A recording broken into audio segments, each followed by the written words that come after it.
ఇక digital exclusive లో మనం చూస్తున్నాం విశాఖలోని గోపాలపట్నంలో విషాదం నెలకొంది. అయితే పెళ్లైన 11 నెలలకే ఒక మహిళ ఆత్మహత్య చేసుకున్న ఘటన మనం చూస్తున్నాం. 11 నెలల కిందటే ఆమెకి నాగేంద్ర బాబు అనే వ్యక్తితో వివాహం జరిగింది.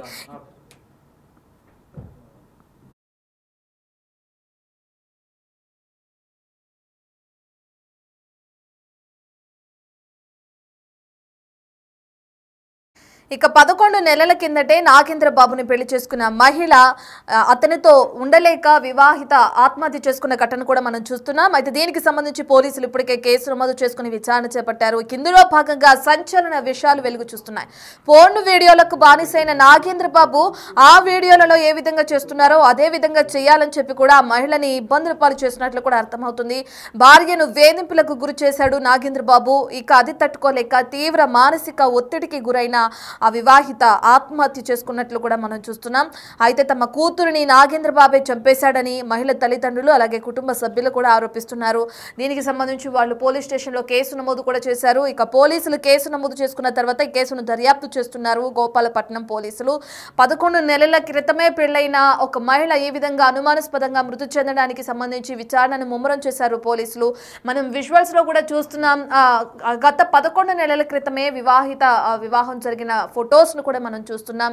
పెద్దలు కుదిర్చిన సంబంధం, ఎంతో ఆనందంగా జరిగిన వివాహం. అయితే పోర్న్ వీడియోలకి బానిసైన ఆ వ్యక్తి వల్ల తన భార్య ఈ విధంగా ఆత్మహత్య చేసుకున్నట్లు కూడా తెరపైకి వస్తుంది.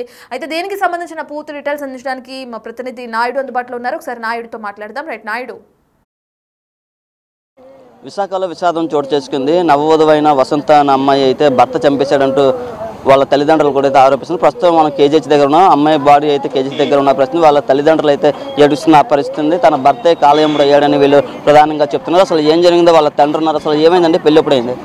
పెళ్ళి 3వ నెల 6వ తారీఖున అయిందండి.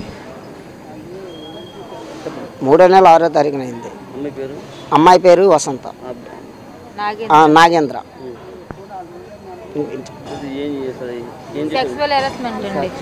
సెక్సువల్ హెరాస్మెంట్, అత్త టార్చర్ అన్నీ ఎక్కువగా ఉన్నాయి.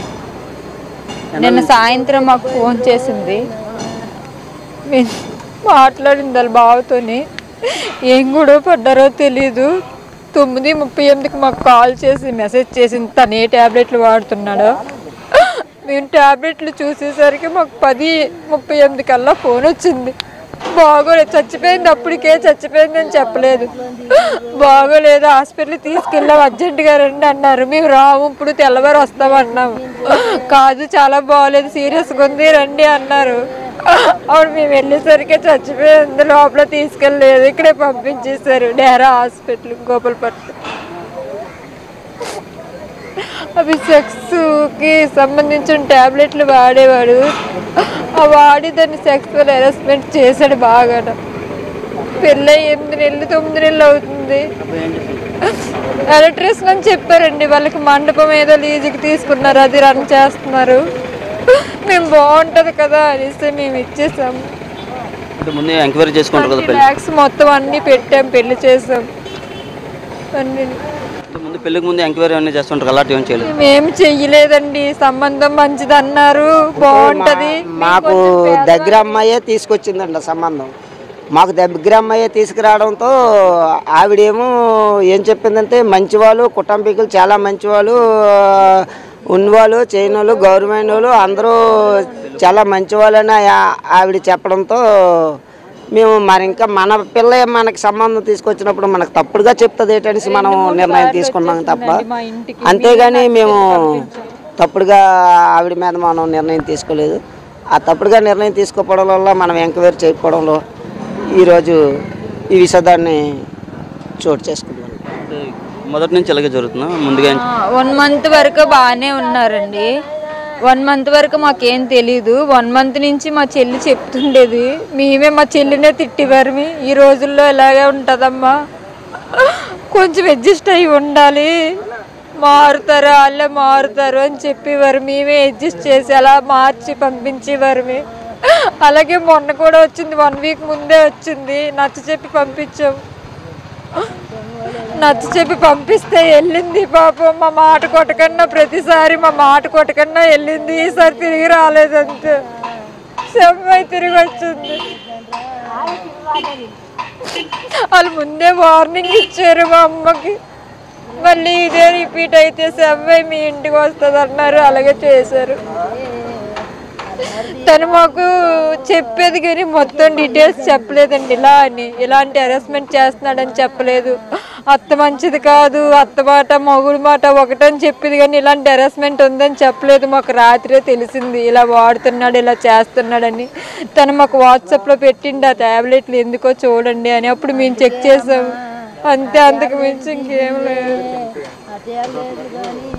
చెప్పండి మీరేమవుతారు? నీ తల్లి నవ్వుతాండ్రు నాయన, నా కూతుర్ని చంపిండ్రు దాని తాలి బొట్టుతోనే దాన్నే చంపిండ్రు.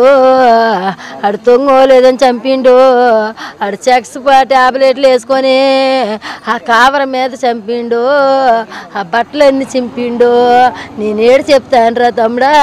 పెళ్ళప్పుడు అది ఎంక్వైరీ చేసుకోలేదా పెళ్ళికి ముందు? ఎంక్వైరీ చేసినాము. ఎంక్వైరీ చేస్తే అందరూ మంచోళ్ళే, అందరూ మంచోళ్ళే, అందరూ మంచోళ్ళే అన్నారు. ఎంత గొంతు కోతారు అనుకోలేదు రో నాయన. మంచోళ్ళు అన్నారు, మన ఊరు పక్క ఊరు మనకు తెలిసిన వాళ్ళు అనేసి ఇచ్చేసినాము నాయన. ఆ ట్యాబ్లెట్లు ఇచ్చింది అమ్మ. ట్యాబ్లెట్లు వేసుకుంటాండి ఏటియో కానీ అంతే. నేనే సరిగ్గా చెప్పినానమ్మా, మొగోడు కాదేటమ్మ వేసుకుంటాడు, కాపురం పోంగ కొట్టుకుంది వేటమ్మ అన్నాను. ఆ ట్యాబ్లెట్లు వేసుకుంది. నీకు ఆ మొత్తం ఏడు తెలుస్తుంది అని అడిగింది. నా కూతురు ఎంత నరకం చూసిందో. ఆ మొత్తం ఏడు తెలుస్తుంది అమ్మ నీకు. నేను కాదు పడతాను, వాళ్ళ మాటలు అమ్ముతారు, నా మాటలు అమ్మలేదు. ఈరోజు నమ్ముతామా? నా కూతురు ఉన్నదే వాళ్ళు వెళ్ళిపోతుంది. తెల్లారుజామునే మా అమ్మ కూతురుకు అలాంటి పని చేసినారు. అటు మధ్యాహ్నం 3 గంటలు, రాత్రి 3 గంటలకు ఫోన్ చేసి నీ కూతురు నా కాడ తొంగోలేదు, నా కాడ తొంగోలేదని ఫోన్ చేస్తాడు. నాయన అదే తొంగుంటుంది లేరా చిన్నపిల్ల, చిన్నపిల్ల అదే తొంగుంటుంది లేరా అన్నాము.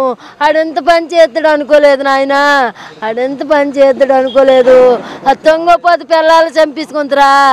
తొంగపోతే పిల్లలు చంపించుకుంటారేట్రు. ఇంత జరిగిన తర్వాత ఒక్కరు రాలేదండి హాస్పిటల్కి కానీ ఏ స్టేషన్ కానీ. స్టేషన్ దగ్గర ఎక్కడ మేము అంత పోట్లు పడుతుంది. పోలీస్ కంప్లైంట్ ఇచ్చాము. వాళ్ళ ఇంటి దగ్గరికి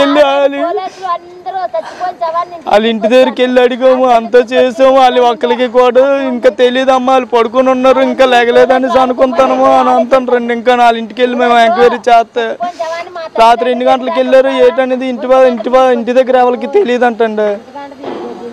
ఇంటి తెల్లవారు ఇల్లు అడిగితే ఏం చేయవాళ్ళం మేము పేదవాళ్ళం కలిగిన ఎక్కడ సరిపెట్టలేపాను. డబ్బు కట్టేసి శవాన్ని చుట్టూ ఎవరు లేదు, మేమే అనుభవించుతాను. ఎంత నరకం చేయించినారు. ఒక్కలు కాకపోతే ఒక్కలని ఇంటర్ వచ్చినారా, చూడన్నా చేసినారా, చంపేసి ఫోన్లు చేసినారు. అంత తెగ ఎంత తెగ ఉంది. చంపేసి మాకు ఫోన్లు చేసినారు. ఎంత తెగమ్మా చేసినారో పని చూడండి. మరి ఇంకేడు చేస్తాం. పూర్తిగా అమ్మాయి తాలూకా బంధువులు కానీ పేరెంట్స్ కానీ పూర్తిగా అయితే ఏడుస్తున్న పరిస్థితి ఉంది. పూర్తిగా అయితే భర్త వల్లే మా అమ్మాయి చనిపోయిందని ప్రధానంగా చెప్తున్నప్పుడు పూర్తిగా సెక్సువల్ హెరాస్మెంట్తో పాటు పూర్తిగా అత్త కూడా వేధింపులు తాళలేక ముగ్గురు చంపేశారంటూ వీళ్ళైతే ఆరోపిస్తున్న పరిస్థితి. ఈ కేసును ఇప్పటికే గోపాలపట్నం పోలీసులు అయితే దర్యాప్తు చేస్తున్న పరిస్థితి. డెడ్ బాడీ మాత్రం విశాఖ కేజీహెచ్ మార్చి దగ్గర అయితే ఉన్న పరిస్థితి ఉంది. కెమెరా పర్సన్ అజయ్ నాడి, బిగ్ టీవీ విశాఖ. రైట్, ఇక మనం గోపాలపట్నంలో ఏ విధంగా అయితే వివాహిత మృతి చెందిందో దానికి సంబంధించిన విజువల్స్ స్క్రీన్ పైన చూస్తున్నాం. ఇప్పటికే కుటుంబ సభ్యులు కన్నీరు మున్నీరు అవుతున్నారు. పెళ్లి చేసి అంటే వివాహం చేసి తన కూతురికి 11 నెలలు మాత్రమే గడుస్తుంది. కొన్ని నెలల గ్యాప్లోనే తమ కూతురు ఈ విధంగా మృతి చెందడం పట్ల కుటుంబ సభ్యులు ఆవేదన వ్యక్తం చేయడం కూడా మనం చూస్తున్నాం. దీనికి సంబంధించి పోలీసులు ఇప్పటికే కేసు నమోదు చేసుకున్నారు, దర్యాప్తు కొనసాగిస్తున్నారు. ఎవరైతే అనుమానాస్పదలో తమ కూతురు మృతి చెందిన దానికి సంబంధించి ఆ కారణం ఆ వ్యక్తే అని చెప్పి ఎవరైతే అల్లుడున్నాడో అతనే కారణం అని చెప్పి కూడా కుటుంబ సభ్యులు ఆరోపిస్తున్నారు. మరి దీనికి సంబంధించి పోలీసుల విచారణ ఏ విధంగా ఉంది, ఎప్పటికి విచారణ పూర్తవుతుంది, ఎవరిని అదుపులోకి తీసుకుంటారనే విషయాలు అయితే తెలియాల్సిందే.